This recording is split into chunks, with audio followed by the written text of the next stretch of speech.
Congolaises, Congolais, mes très chers compatriotes. En ce jour solennel du 30 juin 2026, notre nation célèbre le 66e anniversaire de son accession à l'indépendance.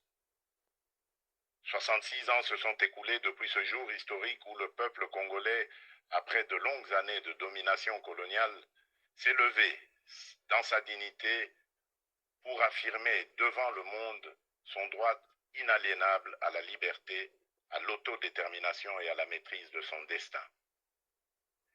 Le 30 juin n'est donc pas une simple date de notre calendrier républicain. Il est à la fois une mémoire, une promesse et une responsabilité. Il est la mémoire de celles et ceux qui, par leur courage et leur sacrifice, ont ouvert le chemin de notre liberté. Pour eux, l'unité, la dignité et la souveraineté du peuple congolais avaient plus de valeur que leur propre vie. Il est aussi la promesse faite à chaque génération de ne jamais renoncer à l'idéal d'un Congo libre, uni et souverain. Il est enfin une responsabilité, celle de protéger, d'approfondir et d'incarner chaque jour l'indépendance conquise par nos pères dans nos institutions, notre économie, notre diplomatie, notre défense nationale et notre engagement collectif au service de la République. En ce jour de communion nationale, je m'incline avec respect devant la mémoire de nos pères de l'indépendance, de nos héros nationaux, de nos martyrs et de tous les combattants de la liberté, connus ou anonymes, qui ont fait de ce pays une patrie libre. Je rends un hommage particulier à Joseph Kasavubu, à Patrice Emery Lumumba, ainsi qu'à tous les bâtisseurs de notre conscience nationale. Je rends également hommage à toutes les femmes et à tous les hommes qui, dans nos villages, nos villes, nos écoles, nos églises, nos administrations, nos mines, nos champs, nos marchés, nos entreprises et nos familles, continuent chaque jour par leur travail, leur courage et leur résilience de porter la République à bout de bras. Mes très chers compatriotes, cette année encore, notre fête nationale intervient dans un contexte grave. À l'est de notre pays, nos compatriotes continuent de subir les conséquences douloureuses de l'agression, de l'activisme des groupes armés, du terrorisme, des violences contre les civils, des déplacements forcés, des pillages, des prédations économiques et des violations répétées du droit international. Je pense en cet instant à nos frères et sœurs du Nord Kivu, du Sud Kivu, de l'Ituri, du Tanganyika, du Maniema et de toutes les zones meurtries par l'insécurité. Je pense aux familles endeuillées, aux déplacés contraints de vivre loin de leurs terres, aux femmes victimes de violences, aux enfants privés d'école, aux paysans privés de leurs champs, aux commerçants privés de leurs activités et aux jeunes privés de perspectives par la guerre et la peur. À chacun d'entre eux, je veux redire, au nom de la nation tout entière, vous n'êtes pas oubliés. Votre douleur est celle de toute la République et votre sécurité demeure une priorité absolue de mon action. Je rends un hommage solennel à nos forces armées, à notre police nationale, à nos services de sécurité ainsi qu'aux résistants patriotes Ouazalendo, engagés dans le cadre légal de la défense de la patrie. À vous qui tenez les lignes, qui défendez nos frontières et qui protégez nos populations, la nation reconnaissante vous dit merci. Votre courage est le rempart de notre souveraineté et votre engagement restera inscrit dans la mémoire de la République.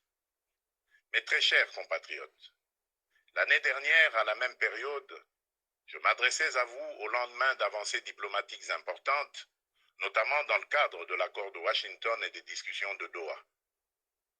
Ces démarches avaient ouvert une espérance et replacé la tragédie congolaise au cœur des agendas régionaux et internationaux. Elles ont surtout consacré une vérité essentielle. Aucune paix durable dans la région des Grands Lacs ne peut se bâtir contre la souveraineté de la République démocratique du Congo, ni au détriment de la dignité de son peuple. Le choix de la diplomatie n'a jamais été un signe de faiblesse. Il fut le choix de la responsabilité, de la maîtrise et de la recherche, par tous les moyens légitimes, de la fin des souffrances imposées à nos populations. Les accords de Washington, les discussions de Doha et les engagements de Montreux n'ont de sens que s'ils produisent des résultats concrets, vérifiables et irréversibles, le silence des armes, la fin de tout soutien aux groupes armés, le retrait effectif des forces étrangères non invitées, le désarmement des combattants, le retour digne et sécurisé des déplacés et des réfugiés, la protection des civils, la restauration de l'autorité de l'État, la justice pour les victimes et des garanties crédibles de non-répétition. La République démocratique du Congo reste engagée en faveur de la paix. Elle respecte sa parole, honore ses engagements et demeure ouverte au dialogue lorsqu'il est sincère, équilibré et conforme aux intérêts fondamentaux de la nation. Mais la paix ne peut être ni une mise entre parenthèses de la vérité, ni une récompense accordée à ceux qui prennent les armes contre la République, encore moins un compromis sur notre souveraineté, notre justice ou notre intégrité territoriale. La paix que nous recherchons est une paix juste, une paix qui respecte les frontières, restaure l'autorité de l'État, sanctionne les crimes et transforme nos ressources naturelles en instruments de développement et non en carburant de guerre. Bravo. C'est cette paix-là que nous voulons. Exact. Cette paix-là que nous défendrons.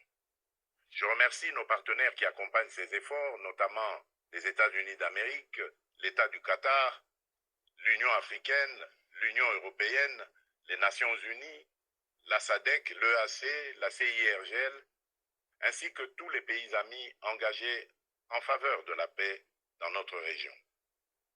La République démocratique du Congo ne sera plus réduite à l'image d'un pays que l'on convoite, que l'on pille ou que l'on déstabilise. J'en ai fait le serment devant la nation. Et depuis mon accession à la magistrature suprême, je travaille à faire reconnaître notre pays pour ce qu'il est véritablement appelé à devenir, c'est-à-dire un pilier de paix, de croissance, de transition énergétique, de stabilité régionale et de prospérité partagée en Afrique et dans le monde. Le regard porté sur notre pays est d'ailleurs en train de changer.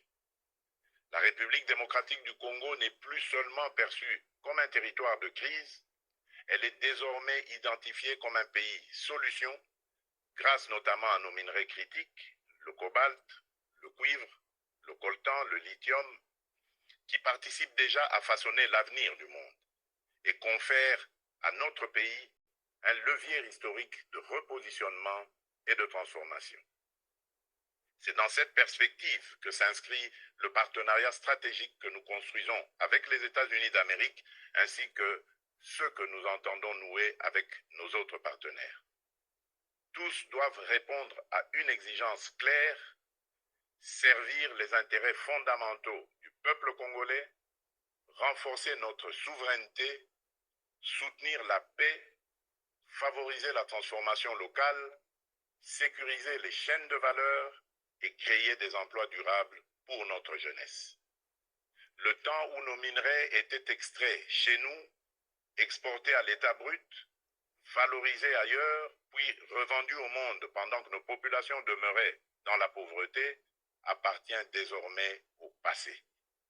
C'est dans cette même perspective que la République démocratique du Congo assume la présidence de la Conférence internationale sur la région des Grands Lacs, la CIRGL, avec l'ambition d'en faire un cadre plus utile, plus responsable et plus efficace au service de la paix, de la sécurité, de la stabilité et du développement partagé. Nous y défendons des principes clairs de respect de l'intégrité territoriale des États, de non-ingérence, de lutte contre l'exploitation illégale des ressources naturelles, d'intégration économique, de sécurité collective et de responsabilité face aux engagements pris. C'est également cette voix que notre pays portera au Conseil de sécurité des Nations Unies notamment lors de la réunion de haut niveau que j'aurai l'honneur de présider le mois prochain sur les liens entre ressources naturelles, paix, sécurité et développement durable. Notre message sera clair. Les ressources naturelles de la République démocratique du Congo ne doivent plus être regardées comme une malédiction. Elles doivent devenir un levier de paix, de prospérité, de souveraineté, de justice et de transformation pour le peuple congolais. Mes très chers compatriotes, la santé de nos populations demeure une priorité essentielle de notre action publique.